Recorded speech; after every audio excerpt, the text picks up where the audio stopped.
The obsession began, as so many do in the digital age, with a flicker on a forgotten screen.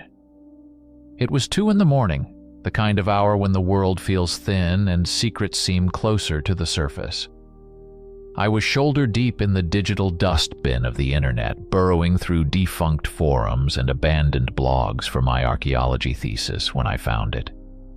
The site looked like a relic from the dial-up era, a garish mess of black background and neon green text. It was called Echoes of the Unseen, a clearinghouse for every conspiracy theory imaginable, from lizard people in Washington, D.C. to Hollow Earth gateways. But one post, dated over a decade ago by a user named Canyon Crawler, snagged my attention. It was titled, "The Sleeping Giant of Zion." The post was a rambling, paranoid screed about a hidden canyon somewhere in the back country of Zion National Park.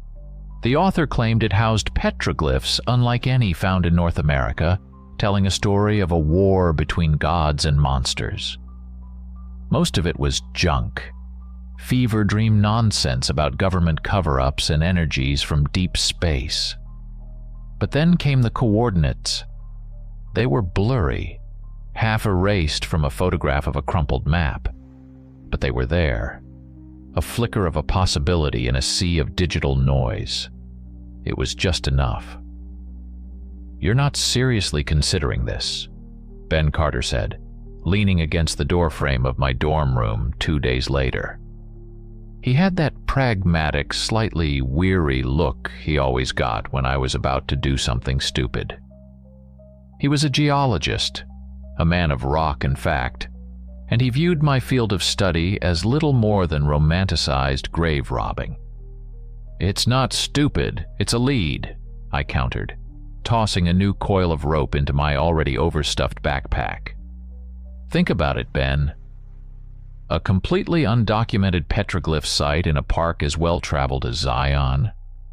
This could be huge. This is the kind of discovery that makes a career. Or it's the kind of thing that gets you a feature on the local news about lost hikers," he grumbled, though he nudged a pack of high-protein bars toward me with his foot. It was Sam Jones who sealed the deal. He burst into the room, his face lit with the unshakable optimism that always seemed to orbit him. "Jake, my man, are we packed? I've got the GoPro, 3 extra batteries, and a playlist that is going to be epic." He already had his hiking boots on. Sam was a fellow archaeology student, but where I was driven by ambition, he was fueled by pure, unadulterated adventure. He saw the world as a treasure map, and was convinced we were always one step away from X marks the spot. He clapped a hand on Ben's shoulder. "Come on, Ben. Worst case, it's a weekend of camping in one of the most beautiful places on Earth. Best case, we get our names in the history books. It's a win-win." Ben sighed the sound of surrender. "Fine. But I'm driving. And if we see one thing that looks like a UFO landing pad, I'm turning around." 3 hours later, we were there. Zion wasn't just beautiful. It was brutal. The scale of it was humbling, designed to make a man feel small and transient. Jagged monoliths of red and white sandstone clawed at a sky so blue it hurt to look at. The Virgin River had carved a path through millennia of rock, leaving behind canyons so deep that their floors were cast in perpetual shadow. The grandeur was breathtaking, but it was edged with a palpable sense of menace. It was a landscape that didn't care about you, that would exist long after your bones had turned to dust. There was an ancient, watchful quality to the silence between gusts of wind, a feeling that you were an intruder in a place that preferred to be left alone. Following the coordinates from the blog post led us away from the bustling main canyon and toward a less trafficked sector of the park, near the Kolob Canyon's entrance.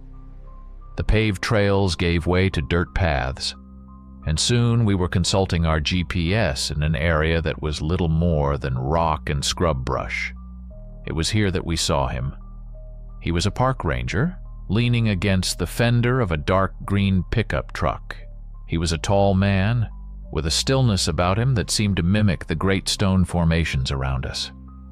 His skin was the color of weathered copper, and his long dark hair was tied back at the nape of his neck. His name tag read M. Rivers. He watched us approach, his eyes dark and sharp, taking in every detail. Our brand new gear, the ambitious route programmed into my handheld GPS, the ill-concealed excitement on Sam's face. "Afternoon," he said, his voice a low, calm baritone. "Going for a bit of a hike?" "That's the plan," I said, trying to sound more confident than I felt. "Heading out for a 2-day trek. We've got a route planned and all the necessary gear." I held up the GPS as proof. Rivers didn't even glance at it. His gaze was fixed on the area of the park we were headed toward. "That's rough country," he stated. It wasn't a question.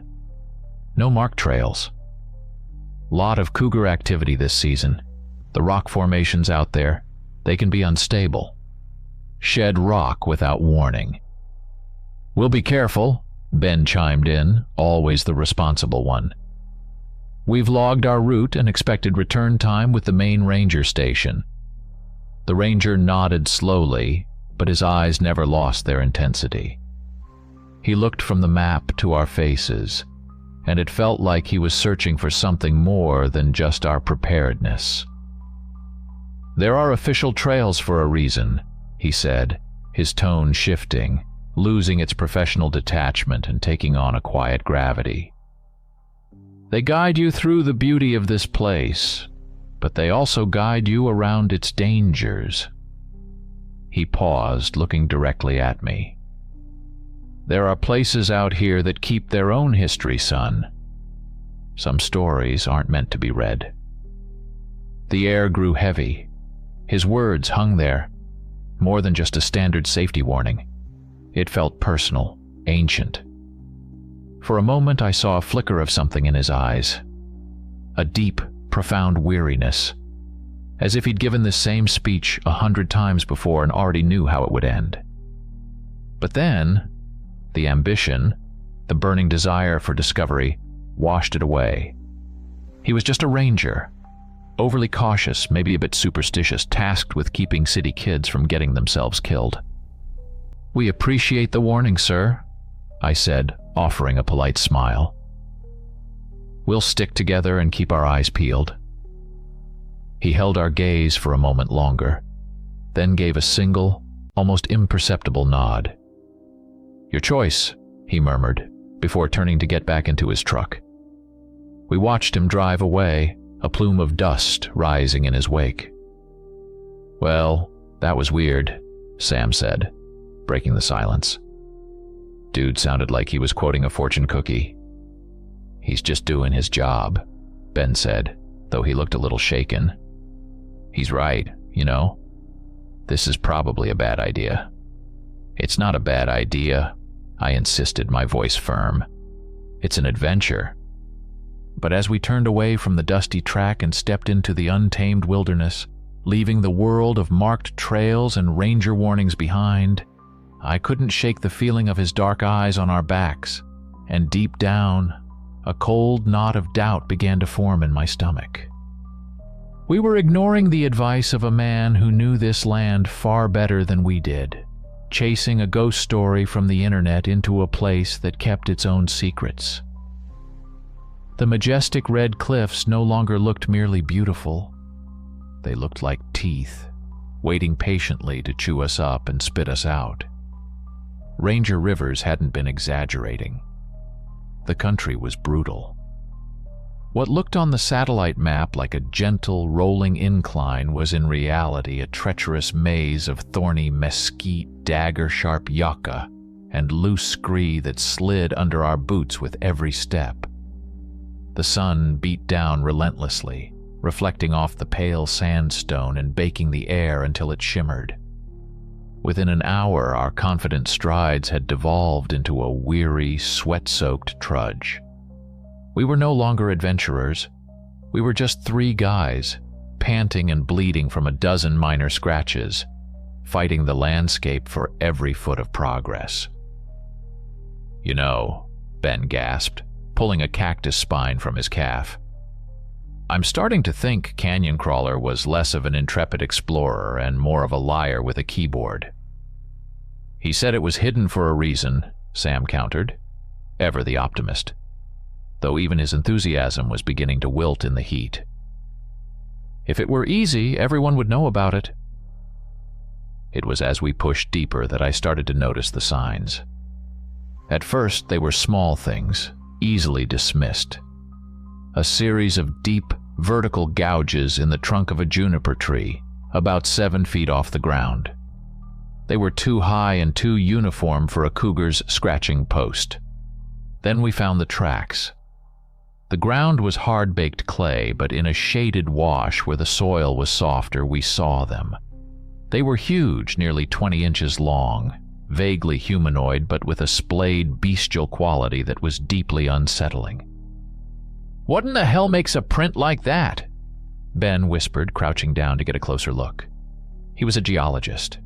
He knew the earth, what walked on it. His face was pale. "Bigfoot?" Sam joked weakly, but his eyes were wide. "Not a bear," Ben muttered, shaking his head. "The stride is wrong.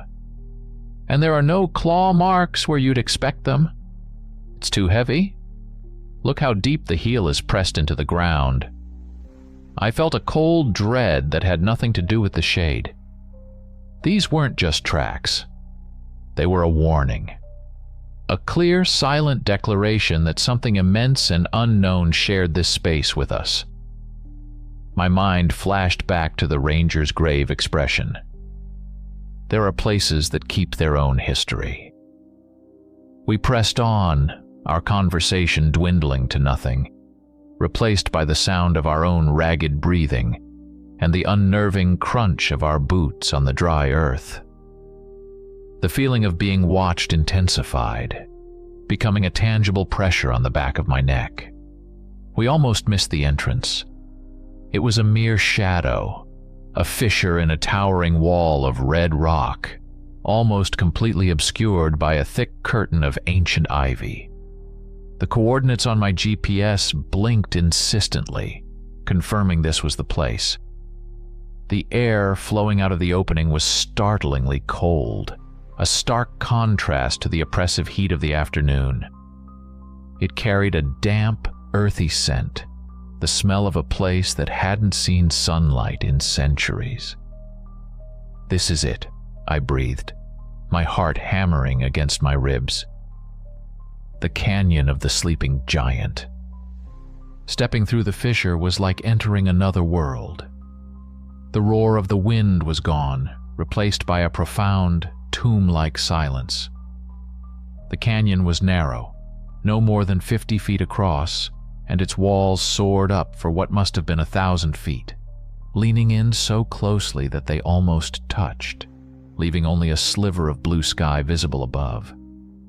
The temperature dropped by at least 20 degrees. The silence was the most unnerving part. There were no birds, no insects, no sound at all except the drip of unseen water, and the frantic thumping of my own pulse in my ears.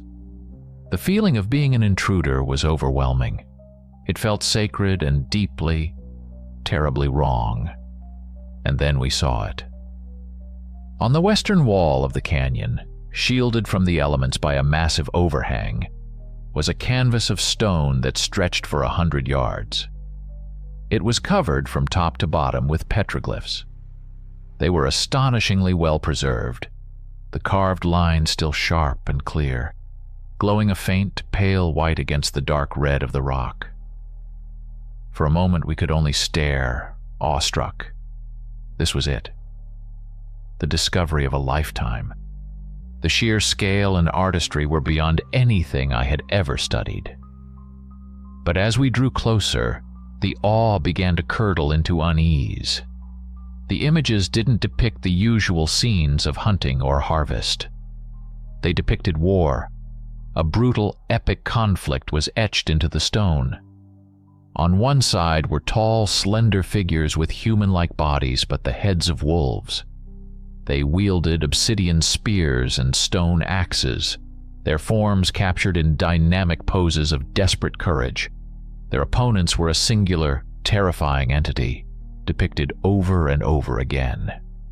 It was a colossal creature, twice the height of the wolf warriors, a hulking, ape-like beast with a shaggy hide, a head crowned with a pair of massive curving horns like those of a ram, and a face hidden behind a blank, featureless mask of what looked like bone. In one massive hand, it clutched a staff or club, thick as a tree trunk. "My God," Sam whispered, slowly walking the length of the wall, his GoPro held forgotten at his side. "It's a story." He was right. It was a narrative mural. We could see the wolf people fighting valiantly, being thrown aside by the horned giant's immense strength.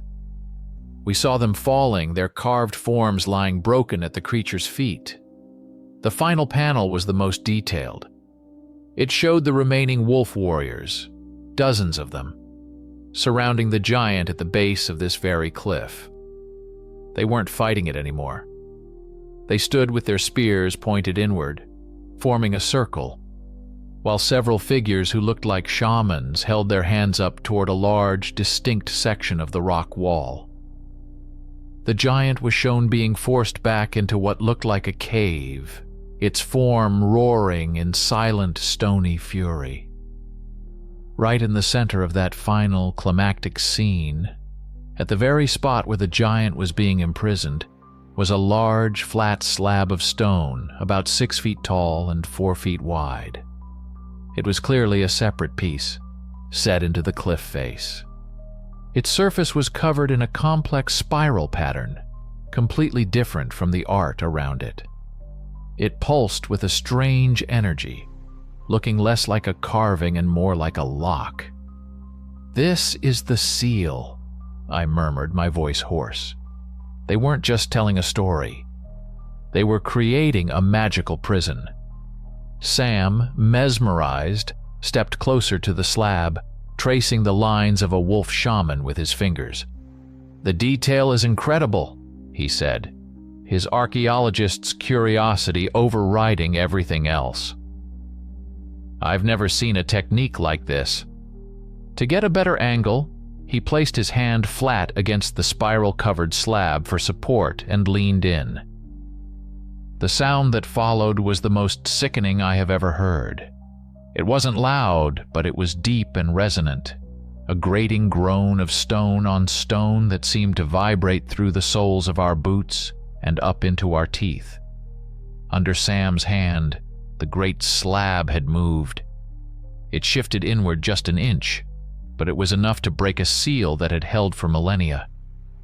A thin, black crack appeared around its edge. Ben screamed, "Sam, get away from there. What did you do?" But it was too late. With a final deep-throated thump, the stone slab slid sideways into the cliff wall, disappearing into a hidden recess with impossible smoothness. It revealed an aperture of absolute perfect blackness. It was a darkness so complete it felt like it was drinking the light from the canyon. We had not just found a story. We had found the cage, and Sam had just unlocked the door. From the newly opened maw in the rock, a breath of air washed over us. It was not just cold. It was a sepulchral chill, a coldness that felt ancient and dead. It carried a stench that coiled in the back of my throat. The dry, dusty smell of long-forgotten tombs mingled with a sharp, metallic tang, something like burnt wires and rotten meat. We stood frozen, 3 statues of disbelief and burgeoning terror, staring into the impenetrable black. Then the ground shuddered. It was a low, powerful tremor that rippled up from the soles of our feet. Not like an earthquake, but like something colossal was stirring in the heart of the mountain. From the darkness, a sound began to emanate. It was a deep, guttural rumble, the sound of immense weight shifting, of stone grinding against fossilized bone. It was the sound of a world-ending snore coming to an end. "We have to go," Ben shrieked, his voice cracking with panic. He was the first to break the spell, his pragmatism finally shattering into raw, primal fear. "That wasn't a cave, it was a tomb. Jake, we have to go now." He grabbed my arm, and the touch was enough to jolt me into motion. Sam was still standing closest to the opening, his face a mask of horrified comprehension. I didn't mean to," he stammered, taking a clumsy step back. But there was no more time for apologies. A hand emerged from the darkness. It was not a hand of flesh and blood. It was a nightmare rendered in grimy, matted fur and gray, stone-like knuckles. It was the size of a manhole cover, with thick, yellowed claws that scraped against the rock as it gripped the edge of the opening. It paused there for a second, 5 gargantuan fingers flexing, and then it heaved. The thing that pulled itself out of the mountain was an affront to nature, a creature torn from the pages of a forgotten, blood-soaked mythology. It was impossibly huge, at least 15 feet tall even in its stooped, hunched posture. Its body was a mountain of muscle and dark, shaggy hair, knotted with dirt and what looked like ancient, dried blood. Its legs were thick as tree trunks, ending in massive, splayed feet that cracked the stone floor as it took its first step into the light in 1,000 years. It matched the petroglyphs perfectly. A crown of massive, curling horns, black and jagged, grew from its skull. Its face was hidden behind the same blank white mask of bone, with 2 dark, empty holes where eyes should have been. And in its right hand it clutched a colossal staff of polished black obsidian, its surface swirling with oily, dark patterns. The top of the staff was adorned with a collection of animal skulls. Deer, wolf, bear, all lashed together with strips of ancient leather. For a heartbeat that stretched into an eternity, it stood there, its masked face slowly scanning the canyon. It was as if its senses, dormant for ages, were reawakening. The blank mask tilted in our direction. I couldn't see its eyes, but I felt its gaze. It was a feeling of pure, malevolent antiquity, of a hunger that had festered for eons in the suffocating dark. We were the first meal to wander past its cage in millennia. Then it opened its mouth. The sound that erupted was not a roar of an animal. It was a geological event. It was a sound of mountains breaking, of graves opening, of pure, undiluted rage given voice. The blast of it hit us like a physical blow, staggering us backward. The canyon walls vibrated, and small pebbles rained down from the cliffs above. It was the triumphant bellow of a god of destruction, finally unleashed upon a world that had forgotten it. That sound broke our paralysis. The higher functions of our brains, reason, curiosity, awe, evaporated, replaced by a single screaming command from our lizard brains: run. We turned and fled. We didn't look back. We sprinted down the narrow canyon, our boots slipping on the uneven stone, our lungs burning with the effort. The quiet, sacred space had become a death trap, an executioner's alley. There was no thought of the path, no sense of direction, only a desperate, frantic scramble away from the thing that now hunted us. Behind us, the ground shook with each of its steps. The sound was cataclysmic, a rhythmic, earth-shattering boom. Boom. Boom that was getting closer with impossible speed. It was the footfall of a walking apocalypse. We heard the sharp crack of a juniper tree snapping in two like a twig, followed by the screech of rock as the obsidian staff scraped against the canyon wall. It wasn't just chasing us. It was hunting. And in the claustrophobic confines of that ancient secret place, There was nowhere to hide. The majestic canyon had become our tomb, and the sleeping giant was finally terribly awake. Panic is a blinding fog. It strips away logic, erases maps from your mind, and leaves you with nothing but the frantic, desperate need for distance. We scrambled out of the canyon's mouth and plunged into the wilderness, not back the way we came, but in a random, terrified flight. The sun was dipping below the horizon, painting the sky in fiery strokes of orange and purple. On any other day, it would have been beautiful. Now it was terrifying. The long, distorted shadows cast by the setting sun turned the familiar landscape into a hostile, alien world. Every rock looked like a lurking monster, every tree a silent predator. The crashing sounds of our pursuer grew, if anything, louder and more determined. It was moving through the rugged terrain with a terrifying ease, its immense weight and power turning the forest into little more than a minor inconvenience. Trees were not obstacles. They were kindling to be snapped and cast aside. We were running blindly through a thicket of manzanita when it happened. Sam, his eyes wide with terror, didn't see the gnarled root snaking across the path. His foot caught, and he went down hard with a sickening cry of pain. I skidded to a halt, turning back to help him, but Ben was already pulling at my arm, his face a mask of grim necessity. "We can't, Jake!" "There's no time," he hissed. Behind us, the monstrous form of the giant blotted out the last rays of the setting sun. It was framed against the twilight sky, a silhouette of absolute horror. It hadn't seen us yet, its masked head swiveling slowly. "Sam!" I yelled, my voice a strangled whisper. He was trying to get up, his ankle clearly twisted.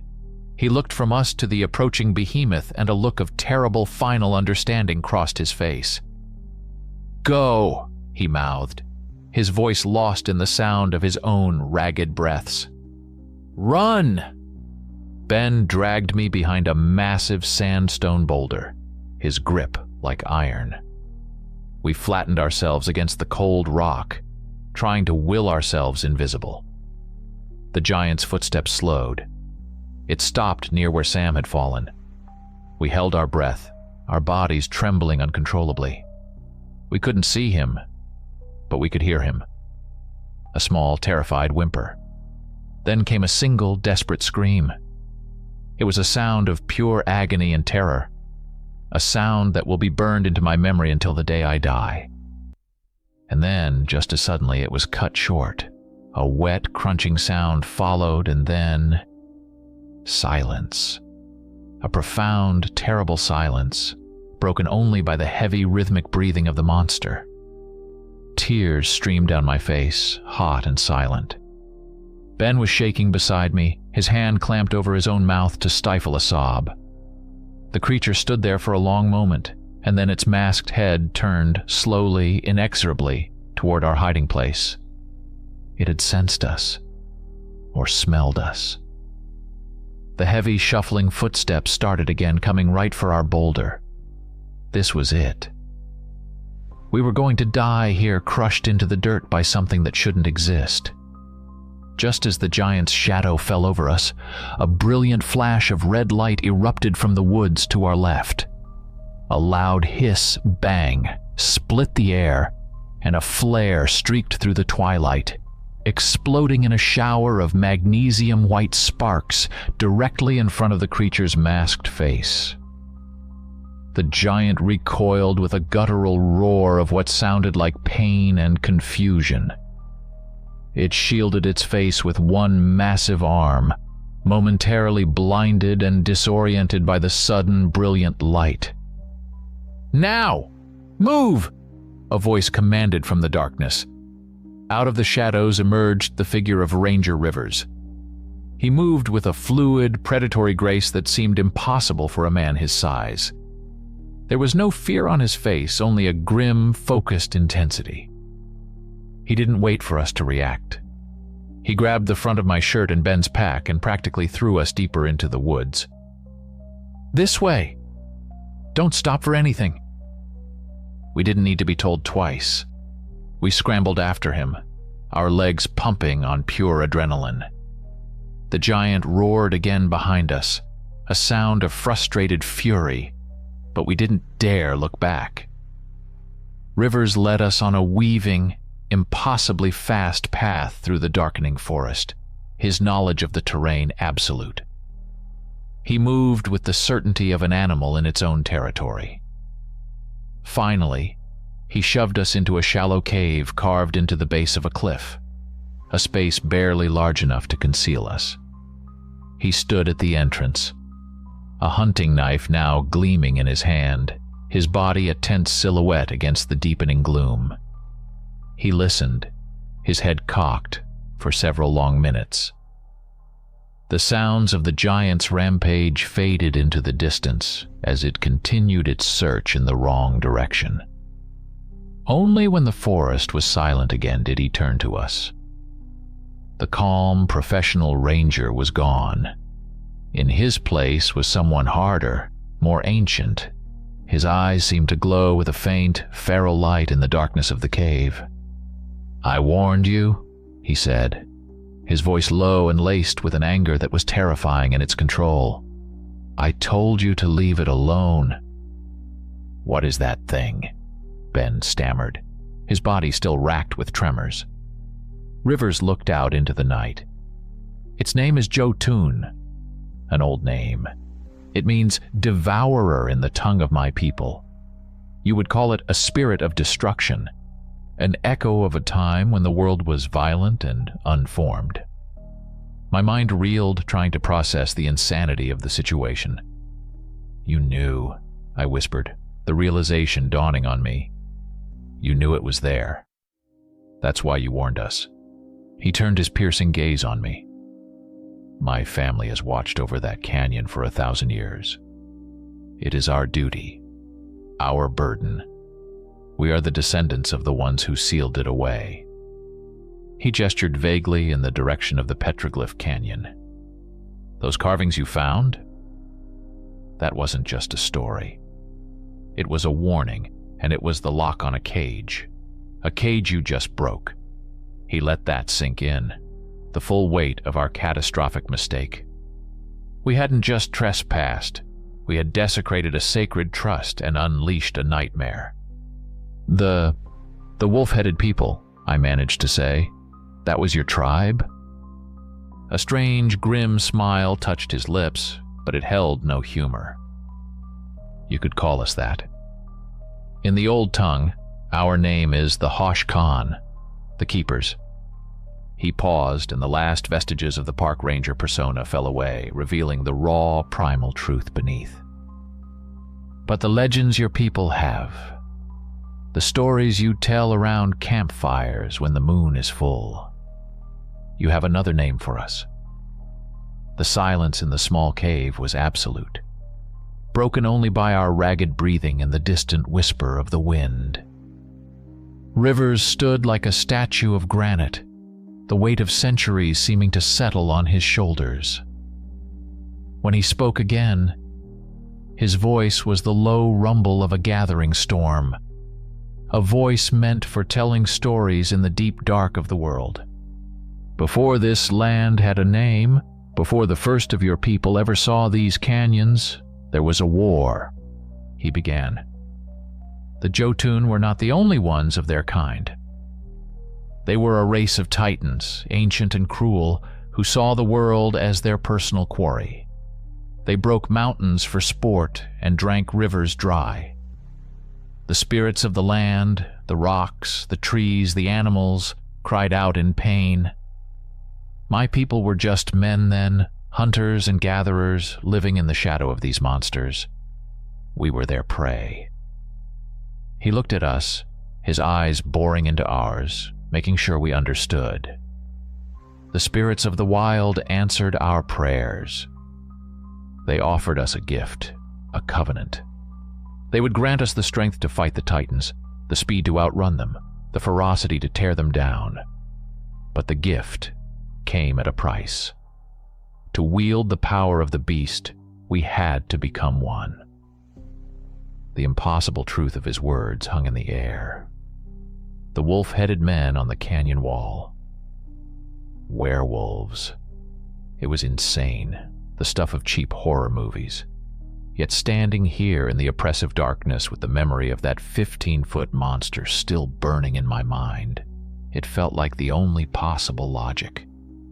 The war lasted for generations, Rivers continued. We hunted them, and they hunted us. We fought them to a standstill, and one by one we sealed the survivors away in the deepest parts of the earth, binding them with rituals and blood magic. The one you freed, it was the last, the most powerful of them all. My ancestors managed to trap it in that canyon, turning the very stone into a prison. The petroglyphs weren't just a record. They were the wards, the chains. Every line, every image was a link in the spell that held it. So when he touched the seal, I trailed off, the sickening realization dawning on me. He broke the final link, Rivers finished, his voice hard as flint. He unmade 1,000 years of sacrifice with a single careless touch. Ben let out a choked sob. "Can you kill it?" he asked, his voice a desperate plea. Rivers shook his head slowly. The Jotun is not a creature of flesh and blood in the way you understand. It's a force of nature. Your bullets, my knife, they are like pebbles thrown against a mountain. It can be harmed, it can be wounded, but it cannot be killed by conventional means. Its life force is tied to the land itself. Then what do we do? I demanded. We can't just let it wander around. It must be sealed again, he said simply. The ritual must be performed in the same place he was imprisoned. The magic is strongest there. We have to lure him back to the canyon. He glanced out at the moonless sky. Our main task now is to survive until sunrise. Its power is strongest in the dark. In the light of day, it becomes sluggish, weaker. A new, terrifying thought occurred to me. You said we. You're one person. The carving showed dozens of warriors fighting that thing. For the first time, a flicker of something that might have been vulnerability crossed his face. You are correct.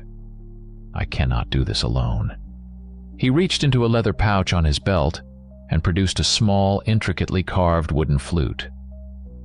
When I saw you heading into that valley, I had a feeling. I sent a message to my kin. But they are scattered. The old ways are fading. They are far, and it will take them time to answer the call. He paused, his gaze distant. Until they arrive, I am all you have. He then gave us a series of sharp, concise instructions, the Park Ranger's training merging with the ancient warrior's knowledge. He told us about an old, abandoned fire lookout's cabin a few miles east of our position. It was built of solid timber, defensible. He described the path to get there, how to use the gullies and rock formations for cover, how to mask our scent by moving through a creek bed. Move fast and don't look back, he commanded. I will buy you time. What are you going to do? Ben asked, his eyes wide with fear. A sudden, deafening roar echoed through the night, much closer this time. The Jotun was hunting again, and it was heading our way. Rivers didn't answer. He turned his back to us, facing the direction of the roar. His entire posture changed. His shoulders broadened, and a low growl rumbled in his chest, a sound that was not entirely human. He closed his eyes. Go, he ordered, his voice distorting, becoming deeper, rougher. Run to the cabin. Barricade the door. Do not come out until dawn. We hesitated, paralyzed by a mixture of terror and morbid fascination. As we watched, The outline of his body began to shift and contort in the faint starlight. His features elongated, his hands curled into claws, and his eyes flared open, and they were no longer human. They were burning pools of liquid gold, filled with a primal, terrifying light. The sound was the first thing that truly broke my mind. It was a symphony of horrors, the wet tearing of fabric, the sharp crack of bones rearranging themselves, and a low, agonized groan that deepened into a feral snarl. Ben and I could do nothing but watch, rooted to the spot in a state of horrified awe. The transformation was not clean or magical. It was a brutal, violent rewriting of biology. Michael Rivers' human form was torn apart from the inside out. His spine elongated with a series of sickening pops, forcing him onto all fours. His skin split to reveal a torrent of thick, black fur. His face pushed forward into a muzzle, teeth lengthening into vicious ivory fangs. The man we knew as a park ranger was gone, consumed by a far older, wilder shape. Where he had stood, there was now a wolf. But it was a wolf of mythic proportions. It stood nearly as tall as a man at the shoulder, a creature of pure muscle and midnight fur. Its eyes were the same burning amber I had seen in his last human moments, blazing with intelligence and cold fury. It let out a low growl, a sound that vibrated in our chests, and then it turned and loped out of the cave, disappearing into the darkness with a silence that defied its immense size. We had our orders. "The cabin," I croaked, grabbing Ben's arm and pulling him into a stumbling run. We followed the path Rivers had described, our minds reeling. We were running from a 15-foot monster on the orders of a man who had just turned into a giant wolf. The world had ceased to make any sense. Behind us, the fight began. We didn't see it, but we heard it. The Jotun's world-breaking roar was answered by a drawn-out, defiant howl that echoed off the canyon walls. Then came the sounds of impact. A furious, deep-throated snarling was punctuated by the sound of something heavy crashing through trees. We heard the sharp crack of splintering wood. Not the sound of the Jotun's casual destruction, but something different. It sounded like the giant was swinging its massive obsidian staff, trying to swat a fly, and hitting trees instead. I risked a glance over my shoulder. Through a break in the trees, I saw them, silhouetted against the starlit sky on a distant ridge. The werewolf, a blur of black motion, was a dervish of speed and agility. It darted in and out, a shadow flitting around the colossal, lumbering form of the Jotun. It was a battle of speed versus power, a dance of fang and claw against brute, overwhelming force. The wolf was trying to hamstring the giant, leaping in to slash at its thick legs before dodging away from the clumsy, devastating swings of the obsidian staff. I realized with a cold certainty that Rivers wasn't trying to win. He couldn't. He was buying us time. Every second he kept that thing occupied was another second we had to get away. He was risking his life, a life bound by some ancient sacred duty, to save two idiots who had blundered into his world and shattered its peace. The weight of that knowledge and the fresh raw grief for Sam was a physical burden, making my legs feel like lead. The Jotun was not just a mindless brute. We heard it slam its staff into the ground, not at the wolf, but near a rocky outcrop above it. A shower of boulders rained down, and we heard the wolf yelp in pain as it scrambled to avoid the artificial rock slide. The monster was using the environment as a weapon, trying to corner its faster, more agile foe. Another yelp, this one sharp and pained, cut through the night. It was followed by a furious volley of snarls. He was hurt. The giant had landed a blow. The thought sent a fresh spike of panic through me. If Rivers fell, the monster would be on us in minutes. A long, piercing howl cut through the air. It was different from the others. It wasn't a challenge. It was a command. It was a signal to us. Keep running. We finally saw it. Perched on a small rise, almost invisible against the dark woods, was a small, squat building. The old lookout's cabin. It was a dark shape of hope in a world of terror. With the last of our strength, we scrambled up the incline, our lungs on fire, our legs screaming in protest. The door was made of thick, heavy wood, held shut by a simple iron latch. We threw ourselves against it, stumbling into the musty, dark interior. Ben, his face pale and streaked with dirt, slammed the door shut and fumbled with the heavy wooden bar on the inside, dropping it into its iron brackets with a solid, definitive thud. We were safe, at least for the moment. We collapsed against the far wall, gasping for breath, listening to the distant, terrifying sounds of the battle for our lives raging in the Utah darkness. The cabin was a single, dusty room that smelled of pine rot and abandonment. A rickety table and 2 chairs stood in the center, and a small, wood-burning stove was cold in the corner. Moonlight streamed through a grimy window, illuminating dancing dust motes in the air. For a few precious minutes, there was only the sound of our own desperate, ragged breathing. The sounds of the fight outside had faded, leaving an even more terrifying silence in their wake. Was it over? Had Rivers won? Or had he been killed?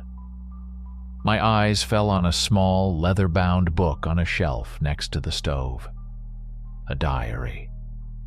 I picked it up, my hands trembling, and flipped it open. The entries were dated from the late 1950s, written in the cramped, spidery script of the cabin's last occupant, a fire watcher named Elias Thorne. October 12th. The wind makes strange noises up here at night. Sometimes it sounds like screaming. Saw the local ranger today, a quiet man from the Paiute tribe down the valley. He told me to stay out of the northern canyons. Said the ground there was unsettled. October 19th. Woke up last night to a sound like a tree splitting. Something big was moving through the woods. Too big for a bear. When I went out this morning, I found a set of prints larger than any I've ever seen. Filled me with a dread I can't rightly explain. November 3rd.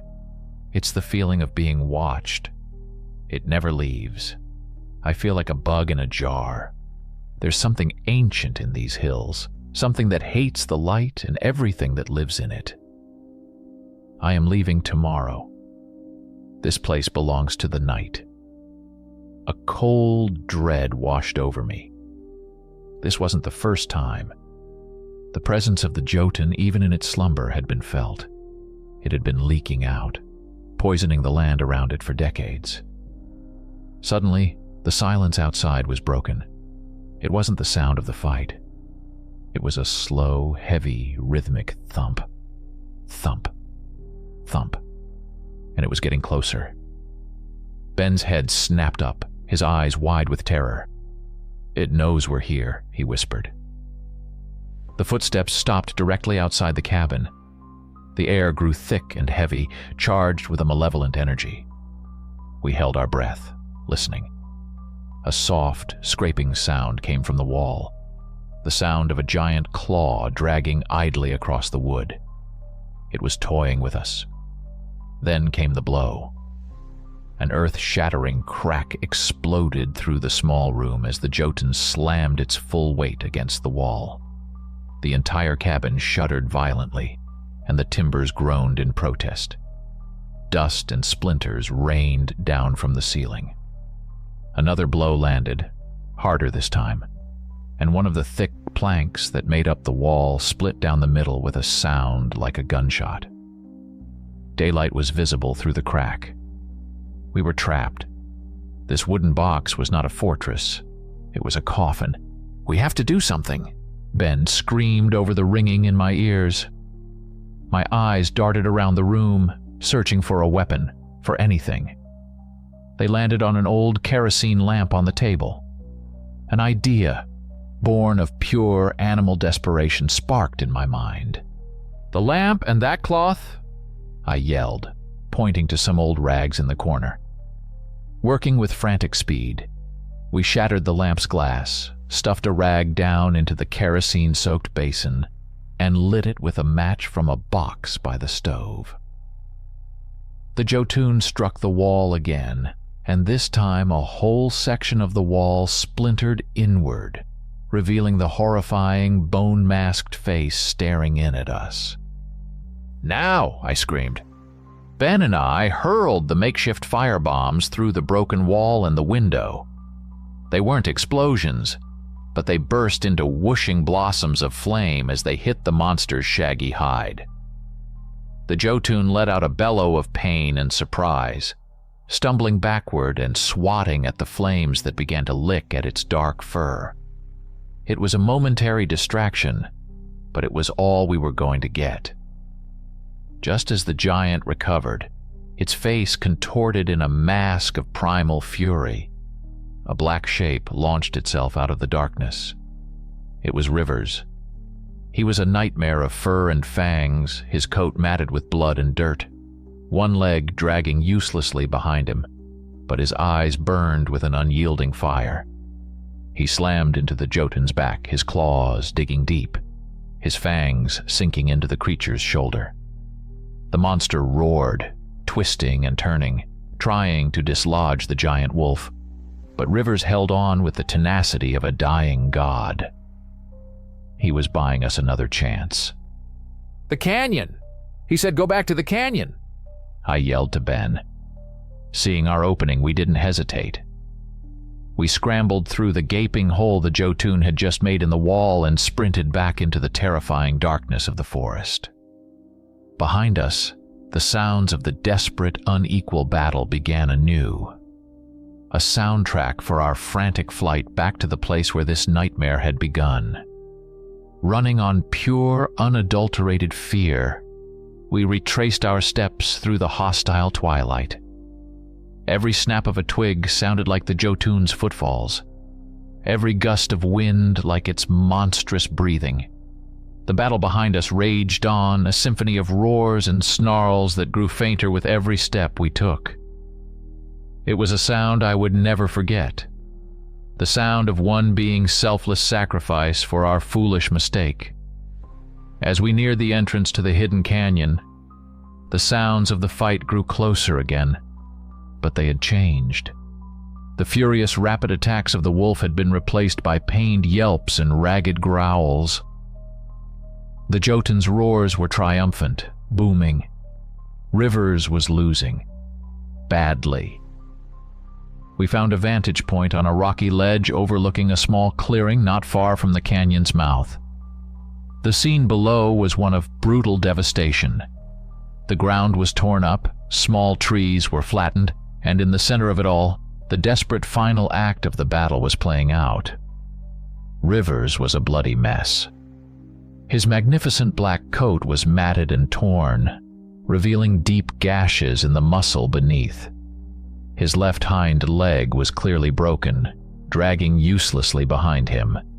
He was limping, staggering, his movements slow and labored. He was fighting on pure spirit alone. The Jotun, by contrast, seemed almost unharmed. The patches of fur we'd singed were blackened, and a few deep cuts from the werewolf's claws oozed a thick, dark ichor. But its strength was undiminished. It was clear that Rivers was no longer attacking. He was strategically retreating, drawing the monster step by agonizing step toward the canyon. He would snap at the Jotun's legs, then stumble back, leading his ancient enemy toward its prison. It was a death march, and he knew it. The Jotun cornered him against the sheer rock face of a cliff. There was nowhere left to run. The monster raised its obsidian staff, the animal's skulls at its tips seeming to grin in the moonlight. It was preparing for the final killing blow. Ben and I could only watch, helpless, our hearts pounding in our chests. This was the end. Rivers had failed. We had failed. Then, the wounded wolf did something unexpected. Instead of trying to dodge or make one last futile attack, he planted his feet as best he could, lifted his bloody muzzle to the sky, and let out a howl. It was not a sound of aggression or pain. It was a sound of profound, heart-wrenching loneliness and desperate hope. It was a long, mournful, ululating cry that climbed the scale from a deep baritone to a piercing soprano, echoing through the canyons and valleys of Zion. It was a call, a prayer sent out into the vast, silent darkness. For a moment that felt like an eternity, the only answer was the wind. The Jotun paused, its staff held high as if confused by this final act of defiance. Then from far to the east came a reply, a single sharp howl answering the call. A second later, another voice joined it, this one from the south, deeper and more guttural. Then another from the north, and another and another. They rose from all directions, a chorus of wild, savage voices that swelled together, weaving into a symphony of primal power. The forest, which had been so terrifyingly silent, was now alive with the sound of the pack. The Jotun seemed to understand. The time for games was over.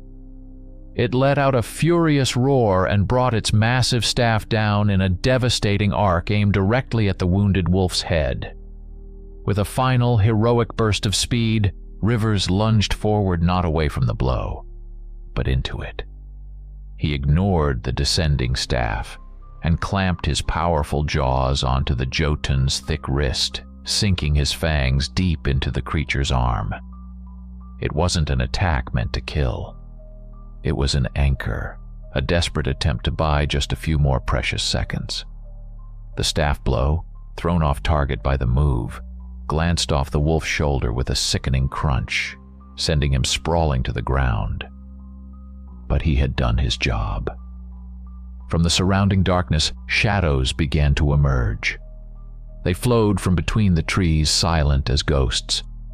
The first one I saw was a massive gray wolf, its fur the color of iron, its eyes blazing with cold fury. Then came another, a smaller, leaner female with fur the color of autumn rust. Then a pair of nearly identical brutes, their coats a creamy white that seemed to glow in the moonlight. They emerged from the trees not with a roar, but with a terrifying, coordinated silence. Dozens of them. They fanned out, surrounding the clearing, their powerful bodies low to the ground, lips peeled back to reveal rows of deadly fangs.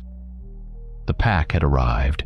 The arrival of the pack transformed the clearing from a place of execution into a vortex of primal violence. There was no hesitation, no challenging roar. One moment there was a circle of silent, watching wolves. The next, the Jotun was buried under a tidal wave of fur and fangs. It was a singular, coordinated explosion of movement. They moved like a single organism with dozens of bodies, a hive mind bent on one purpose: to tear down the ancient giant. Their tactics were brutal and brilliant. They ignored the monster's flailing arms and its devastating obsidian staff. Instead, they swarmed its legs, a maelstrom of claws and teeth. They were a pack of living razors, leaping in to slash at tendons and tear at muscle before darting away. The Jotun bellowed in rage and pain, kicking out and sending wolves flying through the air with bone-shattering force. But for everyone it threw off, 3 more took its place. They were relentless, a force of nature answering a call from another. The sheer ferocity of the assault was overwhelming. The giant, which had seemed an invincible god of destruction just moments before, was now on the defensive. It stumbled, its massive legs torn and bleeding, struggling to maintain its balance under the relentless onslaught.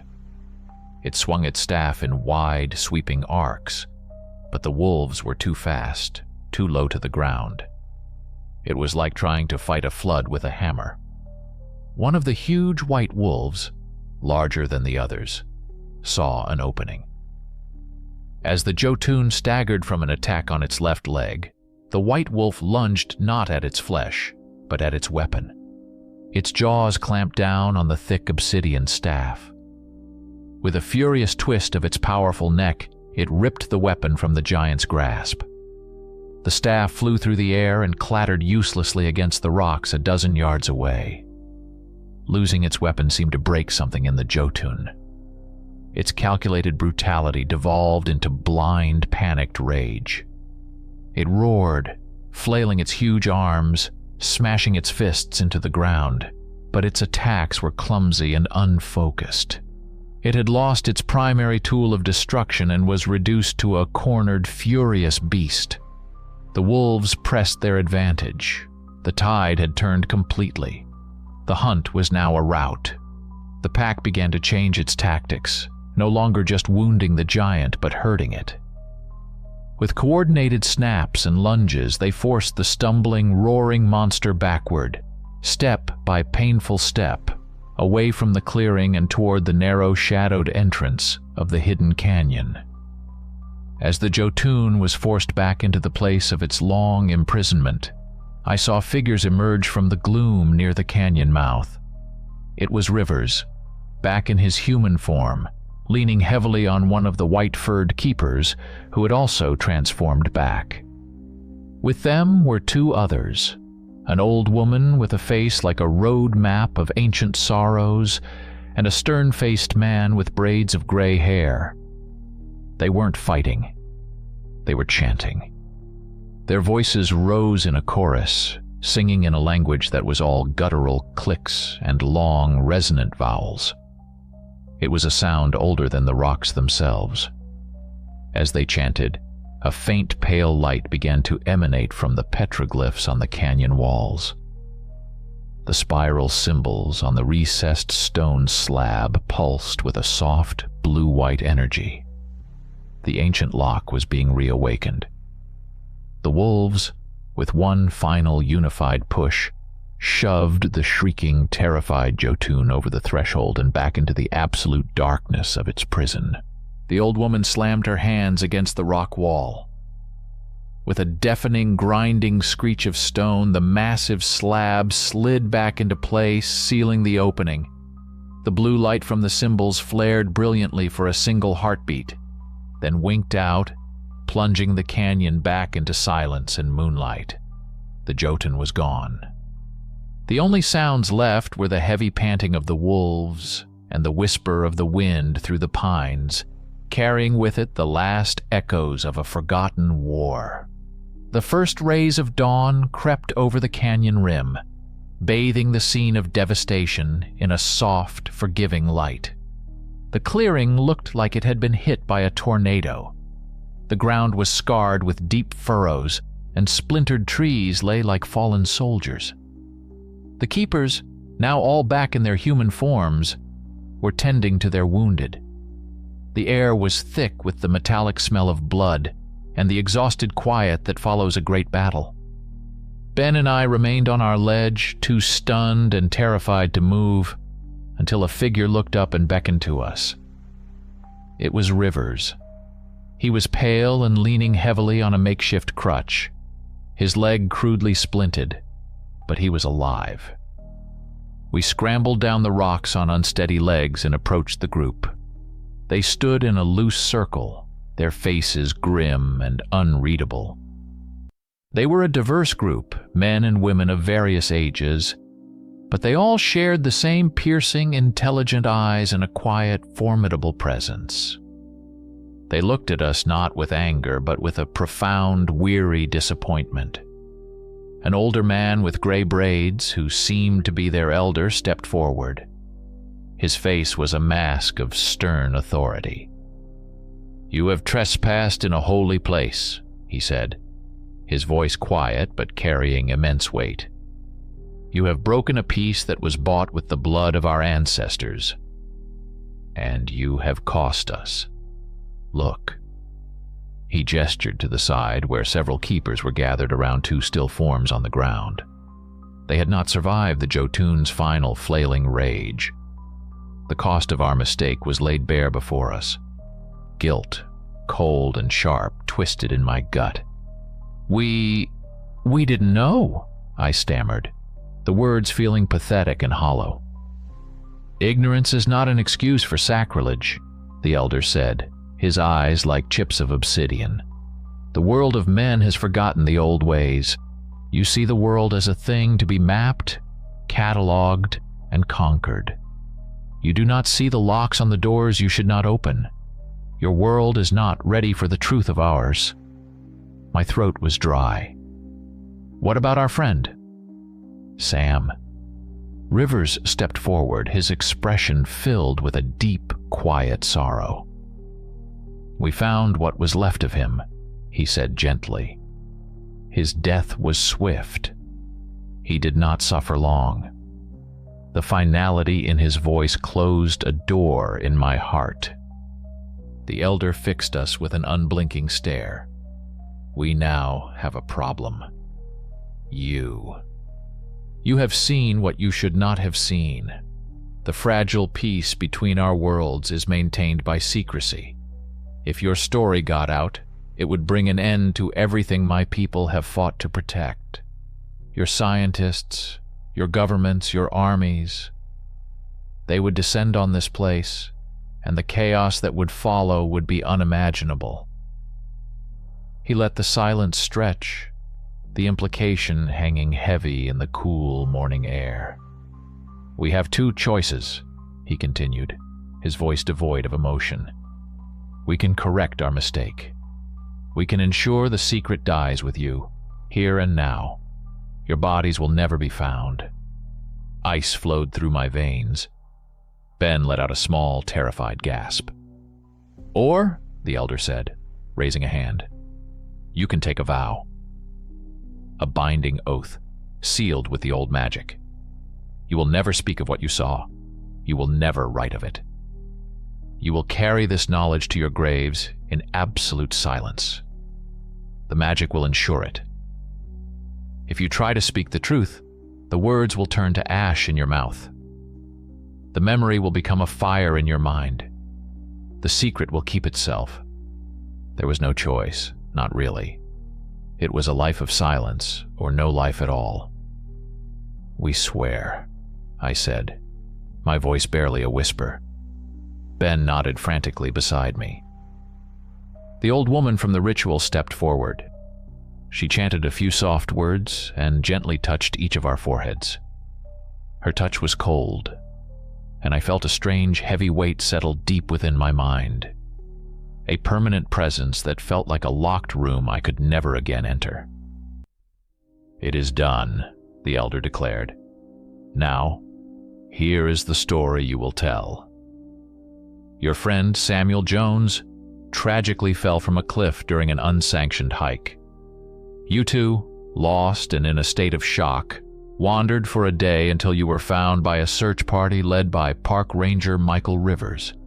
You were dehydrated and suffering from exposure. You will remember the fall. You will remember the fear and the grief. Those memories are yours to keep. The rest is gone." We were escorted to the edge of the park, our minds a fog of trauma and magical compulsion. The official story unfolded exactly as they had dictated. There was an investigation. We were questioned. We told the fabricated tale, the words coming easily, the true nightmare locked away behind a wall in our minds. Ben and I returned to our lives, but we were ghosts. We finished our degrees, but the passion was gone, replaced by a constant nagging dread. We had our scars, both visible and invisible. We knew the truth of the world. We knew that in the deep, wild places of America, beneath the stunning vistas and tourist trails, there are secrets.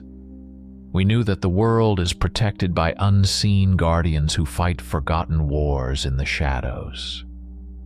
And we knew that the fragile balance between our world and theirs is held together by ancient power, by blood, and now by our own haunted, unbreakable vow of silence.